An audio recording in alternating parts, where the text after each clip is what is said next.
I don't know what sunscreen to wear. Okay, well, we're going to break it all down because it is complicated and it's a very big business. Can you get on my back for me? Not a chance. I'm Dr. Brad Weening. I'm Dr. Paul Zalzal. And welcome to Talking with Doc. So today we're going to talk all about sunscreen. We recently did a video about skin cancer and there are a lot of questions about should I wear sunscreen, which one should I wear, what's the deal with the risk of sunscreen that's been in the media recently. We're going to break it all down. Yeah, check out our video on skin cancer. It's a very important video and I think you'll learn something about your health and something to protect you. But yeah, as Dr. Weening said, a lot of comments came up about what kind of sunscreen should I wear, what's the difference between sunscreen and sunblock, and should I lather up in vegetable oil and go lie in the sun? Short answer is no to that last one. So why do we care about sunscreen? So the sun has ultraviolet rays that cause really two main problems for us. One is the aging, and one is the burning and the skin cancer. So when you think about it, those are UVA rays, so think A, aging, and UVB is B, burning, which leads to the skin cancer. So we need to block both of these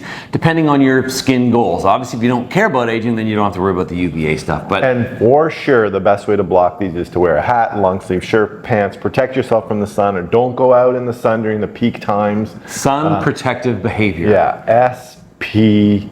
SPB. I just made that up. Yeah. But practice your SPB. However, if you are going to the beach and you do want to flash those guns, is that what they call them? I think so. Then you got to wear some kind of sunscreen or sunblock. Okay, so let's start there then. So what is the difference between a sunblock or a mineral type sunscreen and a chemical or absorbed sunscreen? So the main difference is mineral sunscreens are the white ones that leave a white cast on your skin, and they actually block out or reflect the rays of the sun. Right, they're like wearing a thin layer of clothing. Okay, there's no chemical reaction with your skin. There's nothing fancy going on. It's just painting on a shirt or painting on some pants or painting on a mask. Okay, they do leave a little bit of white residue. A white cast, they call it. Right. I mean, I'm sure there may be some that are clear, or there may be some being developed that are There's more really clear. not as effective. That's the issue primarily. But the idea is you got to block the sun because it's a sunblock. It's not getting absorbed in your skin, but it's blocking the sun and reflecting it away, so it's not hitting your skin. And these are mostly zinc oxide, so zinc is number 30 on the periodic table, or titanium dioxide, which is number 22. And what's great about them is that they work right away. So as soon as they're on, you don't have to wait 20 minutes to go out in the sun for them to be effective.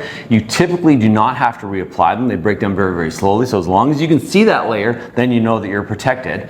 But the main issue probably is cosmesis for a lot of people. They say, I don't want to look like that lifeguard sitting on the chair with the white nose and sunglasses and the hat on. I think it looks pretty cool, but people have different opinions. Okay, so there's your sunblock. A lot of dermatologists and dermatological societies would recommend that that's probably the best one. I think it is too. Yeah, so the other one is what are called chemical sunscreens, and the way that they work is your body absorbs chemical, and there are multiple different kinds of chemicals in chemical sunscreens, and what that does is it captures the UVB rays, it converts that energy into heat, releases it, and that's how it protects you. And think about it, it's getting absorbed, so it gets absorbed into the skin, so there's a chemical reaction happening that's blocking the sun or stopping you from absorbing the dangerous sun rays.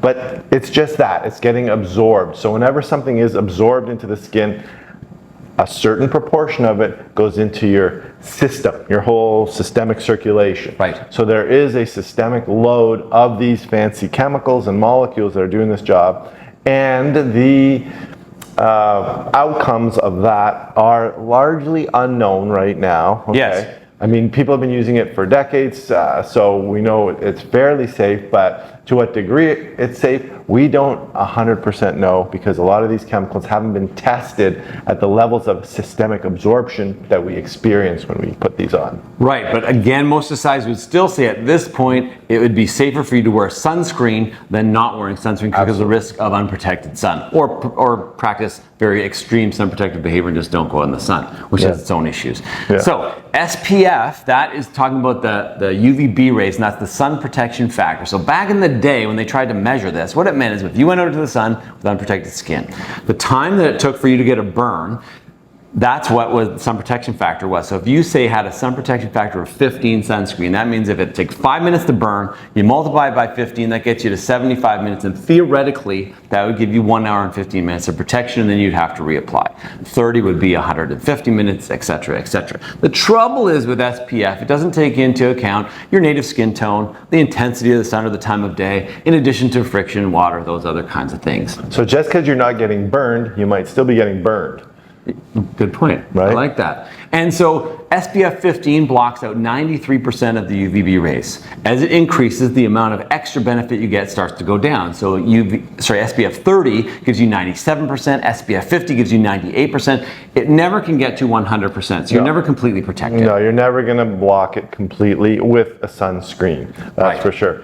The only way to block it completely is to not go in the sun. Right. But that is a pretty high level of protection when you're getting up to 98%. Right, and even if you did the math and somehow it came out at like 700 minutes or something ridiculous like that, the recommendation is that you should reapply every 2 hours regardless of the number. So really that kind of goes a little bit out the window. But yes, probably 30 and beyond is where most people are going to agree, and dermatologists would say that you probably should start. It's pretty safe to say that if you're using sunscreen, one, you're not using enough, and two, you're not reapplying it frequently enough. That is pretty well guaranteed for just about anyone who's using sunscreen. Because the amount that you're supposed to use is quite a lot. If you read on the bottle, it's almost like a teaspoon for your face. There's no way you're putting that much on. So actually that lends nicely into mistakes. So yeah, so not putting enough on. So they actually say a quarter teaspoon for your face, but 2 milligrams per square centimeter for the rest of your body. Yeah. Go figure that out. How are you going to calculate that? Yeah. And it needs to be any protected area. So usually, we do not put enough, particularly on areas like our ears, like our neck, like our upper chest. A lot of people will take good time in the front of their face and their noses, but also the forearms, your back, your hands. These are areas where skin cancer is much more common. So you wouldn't put it on my back if we were at the beach together? I don't know that I would. I think maybe we'd hire someone for that. Mm-hmm. So yeah, so not enough sunscreen. The other thing is not putting it on soon enough. So you can't it doesn't give you immediate protection like the sun blocks. So you need about 20 minutes, put it on before you go outside. So you have to plan a little bit. Mm-hmm. The other one is no reapplication. So after 2 hours, or definitely any activity where you're sweating, where there's friction, where you're in the water, you should reapply. These are key points to making sure that you have adequate sun protection when you're outside. And remember, we're telling you got to apply a lot of this sunscreen on, and then we're also telling you, but we don't know the long-term effects of the systemic absorption of these chemicals. Right. Go figure. Go figure. So when it comes to which brand you should buy, we're not sponsored by anybody for anything. So what you should do is find a sunscreen that you'll actually use, like that you like the smell of and like how you feel it. Make sure it has an adequate SPF, and make sure that you reapply it. And obviously something that fits within your budget, because some sunscreens can be very, very expensive. So if you buy a sunscreen that's so expensive that you're like putting a tiny little bit on and because you don't want to use too much of it, that's probably not going to be useful for you and going to turn out being more dangerous actually. Yeah, and remember, if you can, use the sun block instead of the sunscreen, because the sun block is going to block more of the sun and it's not going to have that systemic absorption, the implications of which largely are still unknown. Unknown. There you go. Now you know all about sunscreen. The take-home message is use it. Put it on every 2 hours. Practice other sun-protective behaviors, hats, clothes. And with respect to clothes, you don't necessarily have to get UV protection clothing. However, this has been designed in a way that reduces the amount of heat that you experience, reduces your sweating. But a good guideline is that if you're not sure if your clothing are providing UV protection, if you hold it up to the light, if you can see the light coming through it, some of that UVB is getting through. But if you hold it to the light and you can't see it, then you are getting some protection. So like we tell the teenagers, keep your clothes on and don't have unprotected sun.